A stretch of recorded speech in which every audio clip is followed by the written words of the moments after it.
God bless you, youth. We want to continue with the series of Set Apart, and today I have the privilege to share about the topic of a generation that carries God's presence. So in this, I want to talk a little bit, we could talk about God's presence, and something that represents that also is the Ark of Covenant. Now, if we go into the Bible and we read a couple verses, we could talk about how God wanted the Ark Covenant to be carried only by priests and to be carried on the shoulders by a rod. And I invite you to read a little bit more about that. It's a very interesting story. But the point I want to get to is that it talks about how only priests should carry it, not just anybody could carry it. And there's an example in the Bible in 2 Samuel 6. I invite you to read it. That mentions how there was somebody, Uzzah, that touched the covenant because it was, in that story it tells us how it was about to fall, and he tried to grab it or touch it so it wouldn't fall. And I think it was like, it's normal to want to grab it, but figuratively we could understand that not just anybody could do the works of a priest. It comes to a point where Uzzah actually died, or God took away his life. But it's something delicate, God's presence, that not just anybody could do it. And the beautiful thing is that in Revelations we could see 1:6, it tells us that God has made us kings and priests. And we could practice this. We could go into God's presence. We could experiment his love.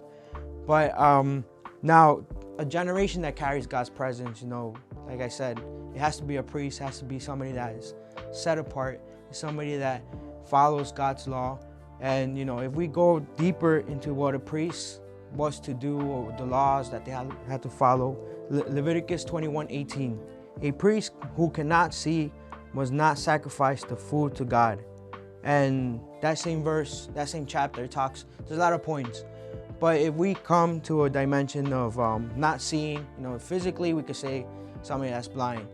Vision, when we talk about vision, we could see in Proverbs 29:18 that if there's people that they don't have a vision, they get lost.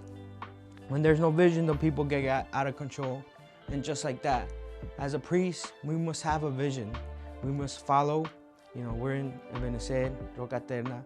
We must follow the vision of our apostle to edify, to build up this church with him and following what his directions are. But in the same way, when we look for God, when we're serving, when we're doing camera, when we're doing coros, danza, what's the vision? Why are we doing it, and the purpose? And just as priests, I believe the most beautiful thing is that whatever we do, we see the response of God, and we see God's presence always with us. But that's how we carry, in a way, we could carry God's presence and have that guarantee. We have that confidence, knowing that wherever we go, whatever we do, we're going to have God backing us up, and God's presence always going to be there. But God bless you. I invite you to study a little bit more about the priests and the Ark Covenant, and I hope this is a blessing for you. Amen. God bless you.